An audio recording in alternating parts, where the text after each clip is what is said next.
Всем привет, дорогие друзья, с вами как всегда я, агент Джордж, и в сегодняшнем видео вам покажу и расскажу, как скачать и установить моды на террарию, лицензионную в стиме и совершенно бесплатно и легко. Ну что ж, не будем долго тянуть и начнем. Для начала заходим в магазин Steam и в поиске вбиваем The-Mode Loader и добавляем его в свою библиотеку, а затем устанавливаем.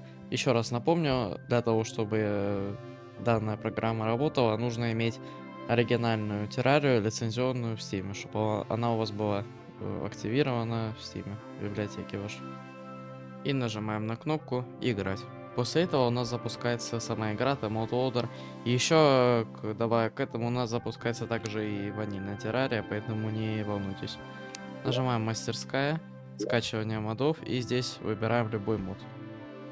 Например, выбираем вот этот. И вот он у нас скачивается, немного ждем, пока все установится. После того, как мы установили его, заходим в управление и здесь выбираем его. И вот он у нас включен, можем заходить. Да, еще вот такая загрузка будет, сейчас немного подождем. Все, и после этого мы можем заходить и играть.